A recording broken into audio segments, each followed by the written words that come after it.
La guerra en Ucrania ha tenido este viernes su principal escenario en la región de Jersón. Mientras Kiev anuncia que ya ha reconquistado a Rusia 88 localidades, las tropas enviadas por Putin se refuerzan con la intención de convertir Jersón en una fortaleza. Con esto comenzamos nuestro informativo. Los saluda Silvia Cabrera en Berlín. Titulares.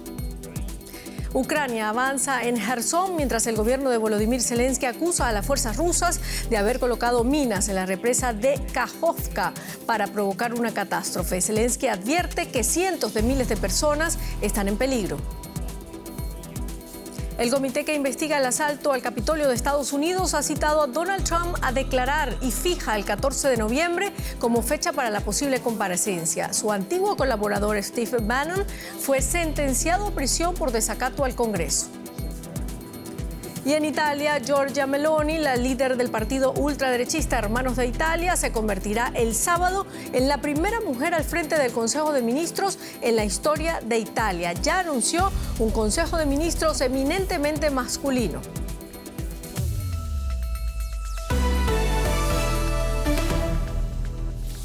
El presidente de Ucrania, Volodymyr Zelensky, acusó a Rusia de haber minado la presa de una central hidroeléctrica situada en la región de Jersón bajo control de las fuerzas de Moscú. La posible voladura de la presa de la central eléctrica de Kakhovka en el río Dnipro supone una seria amenaza de inundaciones para cientos de miles de personas en más de 80 localidades, entre ellas la ciudad de Jersón, que los rusos evacúan y los ucranianos están a punto de recuperar. La imponente represa de Kakhovka en el sur de Ucrania amenaza con sus inmensas reservas de agua, que podrían convertirse en arma de guerra, potencialmente con consecuencias catastróficas. Según el presidente ucraniano, hay informaciones de que los rusos han colocado minas en la represa y las instalaciones y planean una operación encubierta. Es una de las mayores instalaciones eléctricas.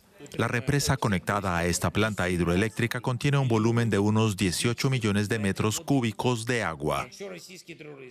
Si los terroristas rusos la revientan, más de 80 localidades, incluida Jersón, se encontrarán en una zona inundable, lo que afectaría a cientos de miles de personas. En ocasiones, la zona aguas arriba de la represa se la conoce como el mar. Más de 240 kilómetros del río Dnipro están embalsados. En marzo de este año, las instalaciones cayeron en manos de las tropas invasoras rusas. Entre tanto, los rusos se encuentran a la defensiva también en esta región.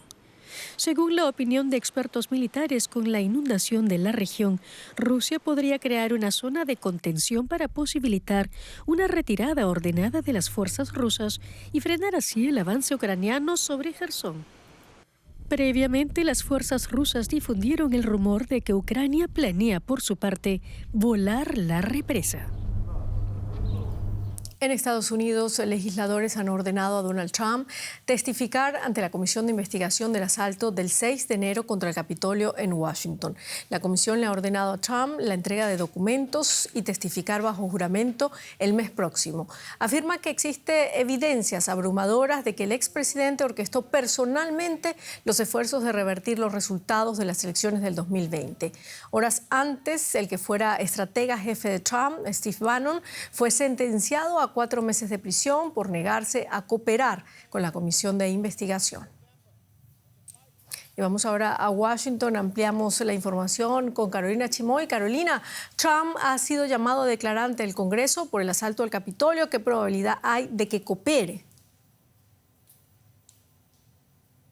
Muchos saludos, Silvia. Bueno, es poco probable. Significaría que Trump declararía ante el comité el 14 de noviembre y entregaría los documentos que solicita el comité hasta el 4 de noviembre, es decir, en tan solo 2 semanas. Es poco probable que esto suceda porque, como sabemos, el comité, y como ya mencionaste, ha reunido abrumadoras pruebas contra el expresidente Trump, incluyendo declaraciones de exmiembros de su equipo, y Trump sería confrontado con estas pruebas durante esa declaración. Lo único único que entonces le quedaría sería mentir, y esto bajo juramento, algo que, como sabemos, tendría aún peores consecuencias legales para el expresidente. Hay una segunda opción que tendría Trump, que sería intentar negociar, o que su equipo legal intente negociar con el comité de la Casa de Representantes sobre qué documentos entregar, cuáles no, y en primer lugar su equipo, claro, intentaría evitar que Trump declare ante el comité, pero esta opción también es poco probable. Y la tercera y última opción es que el expresidente Donald Trump se niegue a declarar ante el comité y que no presente ninguno de los documentos que le han pedido. Esto tendría severas consecuencias legales, como hemos visto en otros casos. Claro, por supuesto. Bueno, la situación de Trump llega el mismo día en que uno de sus aliados más cercanos, Steve Bannon, fue condenado a 4 meses de cárcel por su negativa a cooperar con el comité. ¿Cómo ha caído esta noticia? ¿Sorprende, Carolina? Precisamente, Silvia, Bannon es la primera persona en más de medio siglo en ser condenado a prisión por desacato al Congreso. Es decir, esto también envía un mensaje importante y claro hacia otros involucrados en la toma del Capitolio el 6 de enero del 2021, y al mismo tiempo establece un estándar claro para futuros casos que el comité refiera al Departamento de Justicia en Estados Unidos. Repito, es una señal clara y un mensaje claro para los demás implicados en la toma del Capitolio el 6 de enero, incluyendo al expresidente Donald Trump. Claro, Carolina, ¿tú crees que habrá algún efecto de cara a las elecciones de medio término en noviembre?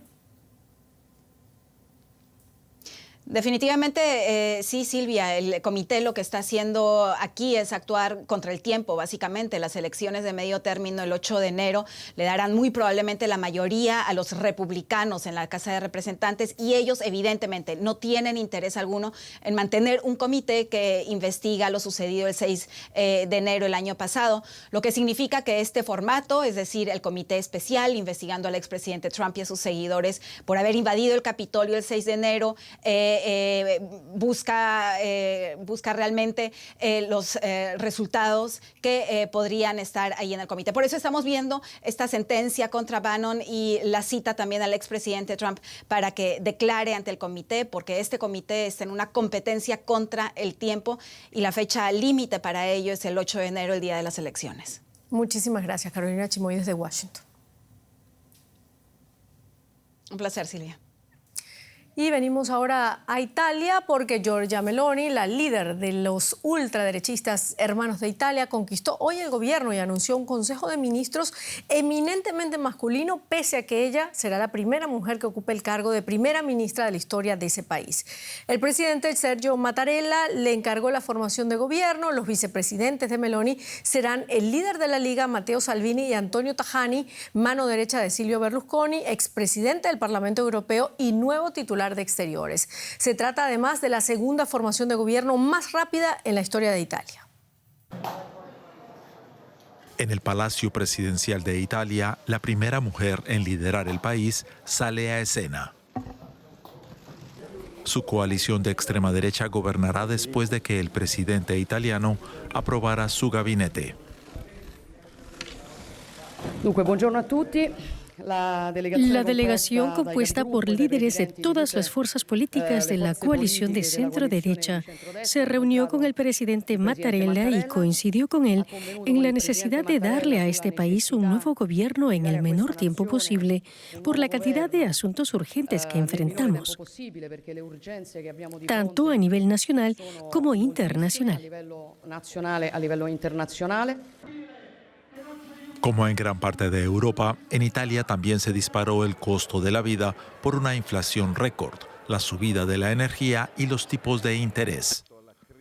No está claro si la coalición de Meloni de agitadores de extrema derecha será capaz de conseguir que el país enderezca su rumbo. Ya comenzaron a aparecer roces entre ellos, incluso antes de asumir sus carteras. Mientras Meloni es ardientemente pro-Ucrania, su socio de coalición, Matteo Salvini, es un viejo admirador del presidente ruso. Y el ex primer ministro Silvio Berlusconi, el otro socio de coalición de Meloni, ya protagonizó un revuelo mediático cuando se publicó un audio en el que afirmaba que había recuperado el contacto con su viejo amigo Vladimir Putin y que ambos se habían enviado mutuamente regalos de cumpleaños y palabras cálidas. lo que motivó un ultimátum de Meloni: o se apoya el gobierno o no se ingresa en el gobierno. Aunque algunos temen que el país entre en aguas bravas, para el primer ministro saliente Mario Draghi, la potencia económica relativa de Italia debería servirle de sólida plataforma al nuevo gobierno.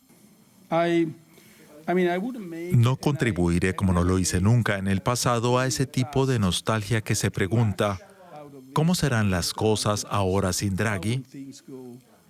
No me gusta ese tono rimbombante. Meloni juramentará su cargo el sábado, inaugurando así una nueva era de la política italiana en tiempos inciertos. Elisabetta Piqué en Roma con más detalles para nosotros. Elisabetta, Giorgia Meloni ha presentado ya la lista de ministros de su ejecutivo aprobada por el jefe de Estado. ¿Cómo ha quedado conformado ese gobierno? Sí, ¿qué tal? Buenas noches. Creo que los dos elementos fundamentales son los que ustedes decían ahora. Es el primer gobierno en Italia desde la Segunda Guerra Mundial tan a la derecha y por primera vez liderado por una mujer, Giorgia Meloni, 45 años, líder de un partido posfascista que arrasó en las elecciones con un 26%, pero este gobierno está formado con dos patas, que son la de Matteo Salvini y Silvio Berlusconi, dos fuerzas políticas, Forza Italia y la Liga respectivamente, que sacaron un tercio de los votos que sacó ella, pero ella debió conformar su gobierno teniendo en cuenta justamente que los votos de estos dos partidos son determinantes, y esto es algo que hace que ella, aunque por supuesto tiene esa fortaleza de ser la líder, por primera vez, como decíamos, una mujer líder, tiene dos aliados muy incómodos, Salvini y Berlusconi. De hecho, Salvini, además de ser ministro de Infraestructura, también va a ser vicepremier de este gobierno, al igual que una persona del partido de Berlusconi, de Forza Italia, Antonio Tajani, también vicepremier y además canciller. Es decir, un gobierno que nace con una background de tensiones entre los aliados. Así es, y no solamente los aliados, porque Meloni ha dicho que está dispuesta a dar a Italia un gobierno estable y que no va a modificar la política italiana respecto a la guerra de Ucrania. Sin embargo, la oposición ya ha expresado sus dudas. ¿Qué podemos esperar entonces en estos momentos de grandes tensiones con Rusia? Esa es una de las grandes preguntas, justamente porque estos dos aliados de los cuales hablábamos antes son incómodos para ella. Ella ha tenido a nivel de política exterior ideas muy claras en la campaña electoral, ahora en estas casi 4 semanas de formación, de tratativas para formar el gobierno, con una línea totalmente en defensa de Ucrania, en contra del agresor ruso. Y habrá que ver si sus socios siguen esta línea. Muchísimas gracias, Elisabetta Piqué en Roma. Gracias a ustedes. Y mientras tanto, Reino Unido podría tener un nuevo primer ministro el próximo viernes. La carrera para sustituir a Liz Truss está en marcha después de que ésta cediera a la intensa presión y anunciara su dimisión. Se especula sobre quién la va a sustituir, decisión que corresponde al Partido Conservador en el poder. Boris Johnson se plantea desde ya presentarse a las primarias. La oposición laborista y el gobierno autónomo de Escocia reclaman un adelanto electoral. Después de semanas de caos en la política británica y en el Parlamento, el puesto más importante del país otra vez está vacante. Los principales legisladores del Partido Conservador ya pusieron las condiciones para encontrar al sustituto de Truss, un máximo de 3 candidatos, y cada uno debe obtener el respaldo de al menos 100 diputados conservadores antes del lunes. Entre los principales candidatos al cargo se encuentra Penny Mordaunt, exministra de Defensa y apasionada defensora de la salida de la Unión Europea, y Rishi Sunak, que fue ministro de Hacienda en el gobierno de Boris Johnson. Incluso se dice que el propio ex primer ministro, Boris Johnson, está considerando su regreso. El viernes por la mañana, gran parte de la prensa británica se centró en Johnson como aspirante. Un nuevo sondeo muestra que la mayoría de los británicos apoya la celebración inmediata de elecciones generales. Es también lo que piden los partidos de la oposición, entre ellos el Partido Verde, los liberales demócratas y los laboristas. Hace solo 3 meses, Boris Johnson dejó su cargo porque la mayoría mayoría de los que trabajaban en primera línea con él habían declarado que no era apto para el cargo, así que pasar del presupuesto kamikaze de Liz Truss a un hombre que su propio partido ha declarado que no es apto para el cargo es el argumento más poderoso que se puede tener para unas elecciones generales. Mientras tanto, en las calles, a la hora de apoyar el impulso de unas elecciones generales, las opiniones estaban más divididas. 100% de acuerdo. No tienen mandato, tienen que dejar que el pueblo decida. Están tratando de mantenerse en el poder cuando nadie los quiere ahí. No estoy segura de que unas elecciones generales sean la mejor salida, pero cualquier cosa menos Boris. Solo quiero estabilidad y rápido. Creo que tenemos que estabilizar el país y elegir un nuevo líder, alguien como Rishi Sunak, que pueda estabilizar todo antes de pasar a unas elecciones generales. Los conservadores dicen que el sustituto de Truss será elegido en una semana. Están bajo presión para actuar con rapidez. La opinión pública británica está deseando poner punto final a uno de los periodos políticos más tumultuosos de su historia. Y los líderes europeos han acordado una hoja de ruta para evitar una crisis energética en invierno. Anunciaron además la preparación de medidas para proteger a las empresas y los hogares de los elevados precios del gas. Quedan por delante, sin embargo, complicadas negociaciones. Alemania y Francia no están de acuerdo en cómo controlar los costos de la energía. Mostrar unidad. Esa era la señal que los líderes de la Unión Europea querían enviar con la reunión de esta semana en Bruselas. El presidente del Consejo Europeo, Charles Michel, se aseguró de que el mensaje llegara. Cuando estamos unidos somos más influyentes y tenemos un mayor impacto. Hemos demostrado esta unidad, pero aún queda mucho por hacer. Creo que hemos dado pasos importantes en este Consejo Europeo que nos pueden dar confianza en nuestra capacidad de decisión en las próximas semanas y meses. En la segunda jornada de la cumbre de 2 días, los líderes europeos subrayaron su respaldo inquebrantable a Ucrania. Seguimos unidos y decididos a seguir ayudando a Ucrania en su defensa política, humanitaria, financiera y también con armas. Los líderes esperaban mostrar la misma unidad al abordar la crisis energética que sufre Europa, pero tras bambalinas fueron evidentes las dificultades entre 2 de las principales potencias del bloque, Francia y Alemania. Mientras el canciller alemán Olaf Scholz se oponía a la propuesta de un tope al precio del gas, el presidente francés Emmanuel Macron y varios países más siguieron presionando. Yo creo que no es bueno ni para Alemania ni para Europa que Alemania se aísle. Es importante que en una propuesta que merece un amplio respaldo podamos encontrar un consenso. Los líderes acordaron finalmente una hoja de ruta general. Ahora los ministros de energía de los 27 países tienen que tomar el relevo en su reunión en Luxemburgo la próxima semana. Bueno, y de energía hablamos ahora en la economía con Juliana González. Así es, Silvia, vamos a hablar precisamente de ese nuevo proyecto del Barmar.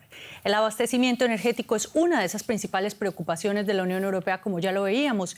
Y en este sentido, España, Francia y Portugal han anunciado un pacto conjunto para impulsar un corredor que conectará a estos 3 países con la red energética de la Unión Europea. Como parte del proyecto está prevista la construcción de una tubería submarina entre Barcelona y Marsella. La idea es que transporte inicialmente gas y en unos años hidrógeno verde. La guerra en Ucrania y las turbulencias generadas en los mercados energéticos continúan alterando el panorama energético del bloque europeo y obliga a los responsables a buscar alternativas.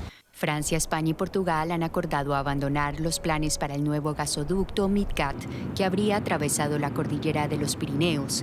A cambio, ahora planean la construcción de un conducto submarino Barcelona-Marsella, un corredor energético que une España con Francia. Planteando la alternativa de Barcelona-Marsella y, por tanto, crear un pipeline, una tubería para el hidrógeno verde, pero también durante la transición para el gas que necesite el mercado energético europeo entre Barcelona y Marsella. Los planes exactos para el llamado Barmar aún no han sido revelados, pero los esfuerzos por diversificar el suministro energético de Europa en un marco de neutralidad climática y protección del medio ambiente continúan siendo una prioridad en la Unión Europea. Y seguimos hablando de energía, pero esta vez en América Latina. En Chile se inauguró esta semana la planta solar central Azabache, en la misma área del Parque Eólico Valle de los Vientos, que opera desde 2013 en el norte del país.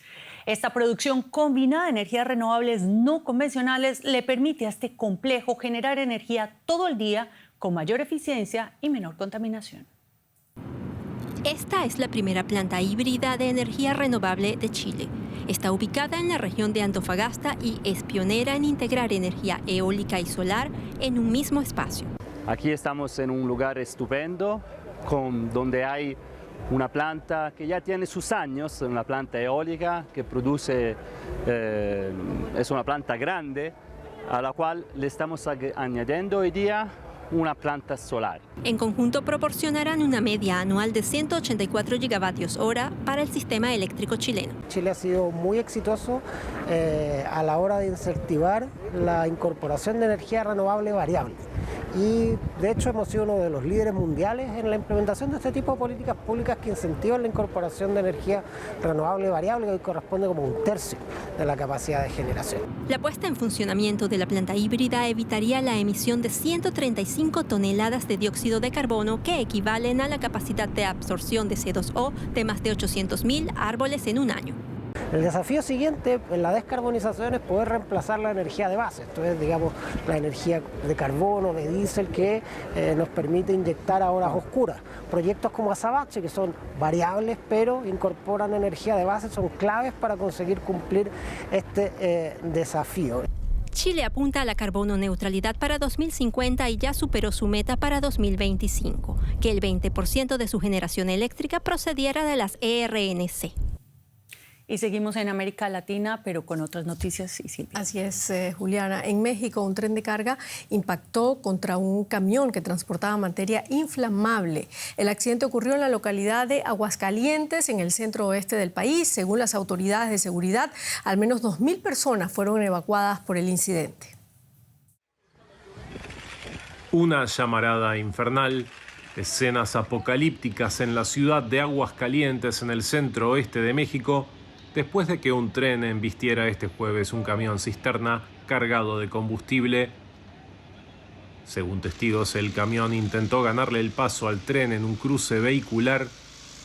El choque provocó que el camión derramara el combustible que transportaba y que el propio tren lo extendiera por la vía férrea. El impacto fue registrado en video y publicado en redes sociales por conductores de automóviles que estaban en el mismo cruce donde ocurrió el accidente, en el cual no se registraron pérdidas humanas, pero que se saldó con al menos 3 heridos, incluyendo al conductor del camión, que milagrosamente se salvó. Como consecuencia, fueron evacuados unos 2.000 habitantes de la zona del siniestro. Y vamos con un resumen de otras noticias importantes del día. El secretario de Estado de Estados Unidos, Antony Blinken, afirma que Washington buscará toda oportunidad de entablar un diálogo diplomático con Rusia. Sin embargo, Blinken asegura no ver hasta ahora ninguna evidencia de que Moscú esté interesado en poner fin a la guerra. El Consejo de Seguridad de Naciones Unidas adoptó por unanimidad una resolución que exige el fin de la violencia en Haití e impone sanciones a un poderoso líder de una pandilla cuyo grupo ha estado bloqueando la principal terminal petrolera. Hace 2 semanas, el primer ministro haitiano pidió ayuda internacional para enfrentar la crisis. El Parlamento alemán ha aprobado un paquete de rescate de emergencia por valor de 200.000 millones de euros para hacer frente a la crisis energética. El paquete pretende proteger a empresas y hogares del impacto de la subida de los precios del gas y la electricidad. En Chad, las fuerzas de seguridad abrieron fuego contra manifestantes antigubernamentales este jueves, matando al menos a 60 personas y dejando unos 300 heridos. Los manifestantes exigían una transición democrática más rápida en el país centroamericano después de que el líder interino, el militar Mahamat Idris Deby, retrasara la elección 2 años más. Francia y la Unión Africana han condenado la represión. Y el presidente del Comité Olímpico Nacional de Irán dice que la escaladora Elnaz Rekabi no será castigada ni suspendida tras competir en una prueba internacional sin el pañuelo obligatorio de su país. Rekabi no ha sido la primera atleta femenina iraní que desobedece ese requisito. En el 2019, la boxeadora Sadaf Kadem se convirtió en la primera mujer iraní en ganar un combate internacional sin hijab. Pero, a diferencia de Rekabi, Kadem no regresó a su casa en Irán después de la competición. Fue hace 3 años. Sadaf Kadem entrenaba tras haber ganado su primer combate internacional, también el primero de una mujer iraní. Tras la victoria, aparecía así, con los colores de su bandera, top verde sobre pantalón rojo y sin hijab. Estaba a punto de volar de vuelta a Irán, pero supo que se emitió una orden de arresto contra ella. Por eso decidió quedarse en Francia manteniendo un perfil bajo. Siempre supe que es muy peligroso posicionarse contra el gobierno de Irán. Por eso me mantuve en silencio los últimos 3 años. No por mí, sino ante todo por mi familia en Irán. Pero ver la mortífera represión policial a las recientes protestas por la muerte de la joven Jina Mahsa Amini, mientras estaba detenida por la policía de la moral de Irán, fue demasiado. Amini fue acusada de llevar el hijab demasiado suelto. En Francia, Kadem directamente no lo usa y teme por los manifestantes de su país, que quieren que las mujeres puedan decidir por sí mismas. El gobierno arresta gente, mata. Temo por sus vidas.